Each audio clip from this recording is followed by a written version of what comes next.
जैसा कि हमने वॉइस ऑफ उर्दू के नाजरीन को आगाह किया कि पाकिस्तान भर में कोरोना के पेश नज़र तमाम तफरीही मकामात बंद हैं और लोगों ने अपनी ईद घरों में ही गुजारी है। ताहम आज आपको दिखाते हैं कि किस तरह शहरी ईद के दूसरे और तीसरे दिन नाश्ता बाहर करना पसंद करते हैं। हमारे नुमाइंदा असद हयात रावलपिंडी करतारपुरा में मौजूद हैं, इनसे जानते हैं। वॉइस ऑफ उर्दू वीडियो के साथ हम इस टाइम मौजूद हैं रावलपिंडी के इलाके करतारपुरा में। नाज़रीन, जिस इलाके में हम मौजूद हैं ये इलाका रावलपिंडी की मिनी फूड स्ट्रीट के हवाले से भी जाना जाता है। नाज़रीन, ईद के बाद चूँकि लॉकडाउन था और लॉकडाउन की वजह से यहाँ पर जो थी खाने पीने की दुकानें जो वो बंद थी।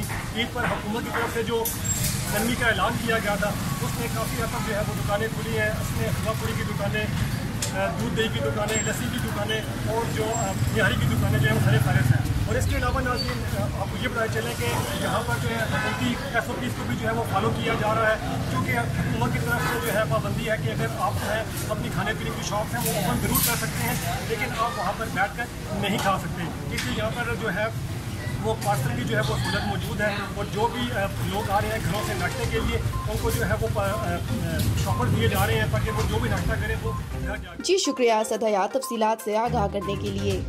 मज़ीद खबरों के लिए हमारी वेबसाइट www.voiceofurdunews.nl या फेसबुक पेज पर क्लिक करें। इसके अलावा आप यूट्यूब चैनल को भी सब्सक्राइब करके न्यूज़ अपडेट्स ले सकते हैं। देखते रहिए वॉइस ऑफ उर्दू।